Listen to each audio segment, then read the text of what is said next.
नमस्कार मंडळी, श्री स्वामी समर्थ। कणिक मळताना या दोन वस्तू अवश्य टाका, लक्ष्मी धावत येईल घरी। पिठाची कणिक सूर्याची कारक मानली जाते।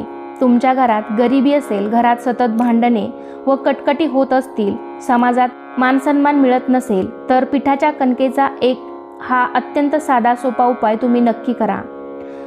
हा उपाय दररोज केला तरी चालतो किंवा आठवड्यातील सोमवार, बुधवार व शुक्रवार या 3 वारी केला तरीही चालेल। हा उपाय साधा सोपा आहे, मात्र त्याचा प्रभाव विलक्षण आहे। आपल्या घरात स्वयंपाकघराचं मोठं महात्म्य आहे। स्वयंपाकघरात माता अन्नपूर्णा वास करते। हा उपाय करताना स्वयंपाक करणाऱ्या गृहलक्ष्मीने प्रसन्न मनाने स्वयंपाक करावा। देवी देवतांचे नामस्मरण करत, मंत्र जप करत स्वयंपाक केल्यास हा उपाय तात्काळ फळ देऊ लागतो। स्वयंपाक करताना मनामध्ये दुःख असणे, एखाद्याबद्दल वाईट भावना ठेवणे, अपशब्द बोलणे या गोष्टी गृहिणीने कटाक्षाने टाळाव्यात। कारण जे अन्न स्वयंपाकघरात शिजवले जाते त्या अन्नावर गृहिणीच्या विचारांचा मोठा प्रभाव पडतो। असे अन्न खाल्ल्यानंतर खाणाऱ्याच्या मनावर देखील त्या अन्नाचा प्रभाव नक्की पडतो। कणिक मळल्यानंतर त्या कणकेवर गृहिणीने स्वतःची बोटे नक्की उमटवावी। कारण जी कणिक गोलाकार असते, ज्या कणकेवर गृहिणीच्या बोटांचे ठसे नसतात, ती कणिक पित्र व वाईट आत्मा स्वतःसाठी ग्राह्य मानतात। अशा कणकेपासून बनवलेल्या पोळ्या खाल्ल्याने घरामध्ये आजारपण, कटकटी, भांडणे, दुःख, गरिबी या अनिष्ट गोष्टी येतात। त्यामुळे गृहिणीने नेहमी लक्षात ठेवावं, घरात बनवलेल्या चपातीचा पहिला भाग देवी देवतांना समर्पित करावा। पहिली चपाती जर गाईला खाऊ घातली तर सर्व देवी देवतांना नैवेद्य अर्पण केल्याचं फळ मिळतं। कारण गाईच्या पोटामध्ये 33 कोटी देवता वास करतात। दुसऱ्या चपातीतील थोडासा हिस्सा घराच्या अंगणात, बाल्कनीत किंवा छतावर कावळ्यासाठी टाकावा।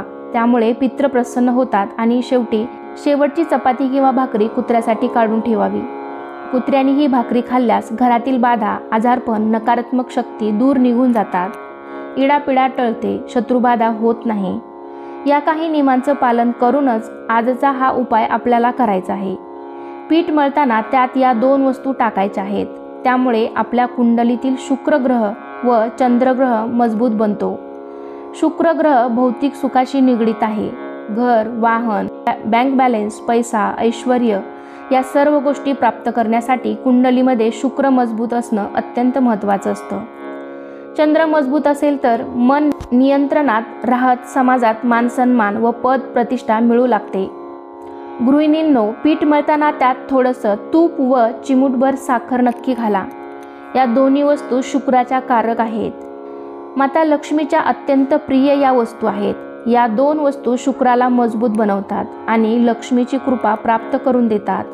तुम्हाला शक्य असेल तर या 2 वस्तूसोबत थोडंसं केशर सुद्धा तुम्ही कणकेमध्ये टाकू शकता। केशर माता लक्ष्मीला सर्वाधिक प्रिय मानलं जातं। दररोज हा उपाय केल्यास त्याचं फळ तात्काळ मिळेल।